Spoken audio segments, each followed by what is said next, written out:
তারা একটা ব্যর্থ আওয়ামী লীগ হওয়ার চেষ্টা বিভিন্ন সময় করেছে, পারে নাই।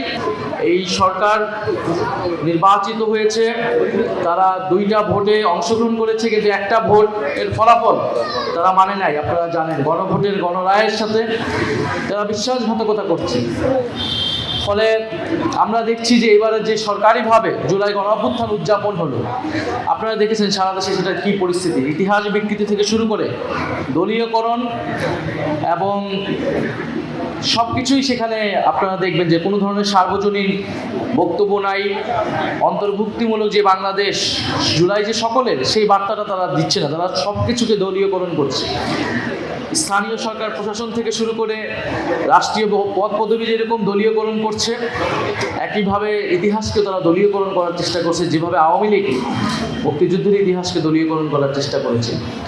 এবং আমরা সারা বাংলাদেশে 5ই আগস্ট কিন্তু দেখেছি বিভিন্ন জেলায় যে সরকারি প্রোগ্রামগুলো হয়েছে, সেখানে সরকার দলের বাইরে যে সকল সমন্বয়ক বা জুলাই যোদ্ধা ছিল বা অন্য কোনো দলের মতে থাকলে তাদেরকে আমন্ত্রণ করা হয়েছে, কিন্তু তারা অংশগ্রহণ করতে আসলে তাদেরকে বাধা দেওয়া হয়েছে, কিছু কিছু জায়গায় হামলাও করা হয়েছে।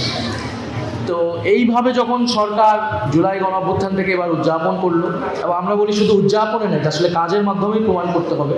আপনারা জানেন যে খুব সাম্প্রতিক সময়ে, বিশেষত 5ই আগস্ট দুঃখজনকভাবে আমরা দেখলাম যে দিল্লিতে বসে প্রেস কনফারেন্স করার সুযোগ পাচ্ছে পতিত স্বৈরাচার শক্তি।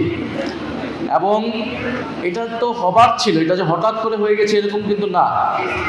এবং সরকারের জায়গা থেকে যথাযথ ব্যবস্থা না নেওয়ার ফলে, কূটনৈতিক পদক্ষেপ না নেওয়ার ফলেই কিন্তু পতিত স্বৈরাচার শক্তি, ফ্যাসিস্ট শক্তি এটা করার সুযোগ পাচ্ছে। আমরা বারবার বলেছি যে ফ্যাসিবাদ প্রশ্নে, পতিত স্বৈরাচার শক্তিকে প্রতিরোধের প্রশ্নে আমরা কিন্তু জাতীয় ঐক্য বজায় রাখতে চাই। ভারতীয় হাইকমিশনকে ডাকা উচিত ছিল সরকারের, এবং ডেকে কঠোরভাবে এটার নিন্দা জানানো উচিত ছিল। এবং পরবর্তীতে এই ধরনের ঘটনাগুলো সরকার কী ব্যবস্থা নেবে, কোন ধরনের কূটনৈতিক ব্যবস্থা নেবে, এইটা জনগণের সামনে উন্মুক্ত করা উচিত ছিল। তো আমাদের সরকার দলের বন্ধুরা বারবার জাতীয় ঐক্যের কথা বলে, ফ্যাসিবাদের প্রশ্নেও তারা নাকি আছে, কিন্তু আমাদের কাছে মনে হচ্ছে সংস্কার প্রশ্নে যেরকম তারা জুলাই থেকে বিচ্ছিন্ন হয়ে গিয়েছে, বিচার প্রশ্নে এবং পতিত স্বৈরাচার শক্তিকে ঠেকানোর প্রশ্নেও এই সরকার আসলে আপোষকামী। তো সরকার যদি আপোষকামী হয়, জনগণ তো বসে থাকবে না।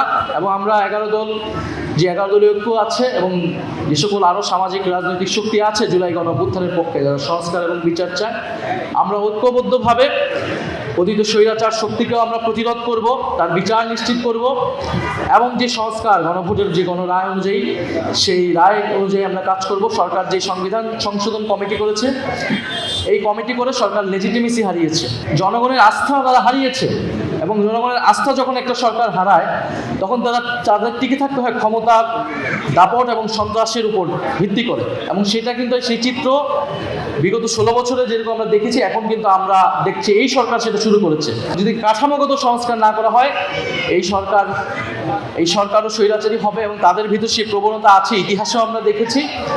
তারা একটা ব্যর্থ আওয়ামী লীগ হওয়ার চেষ্টা বিভিন্ন সময় করেছে, পারে নাই। জনগণের প্রতিরোধের মুখে পড়েছে। 96 সালেও এটা হয়েছে। তো এখনও তারা যদি আবার চেষ্টা করে, তারা আবার জনগণের প্রতিরোধের মুখে পড়বে। ইউএফটি ফার্স্টের সাথে ট্রেড করুন যে কোনো জায়গা থেকে। ক্যাম্পাসে ক্লাসের ফাঁকে, ঢাকার জ্যামে বসে কিংবা ঘরে বসে, ট্রেডিং এখন হাতের মুঠোয়।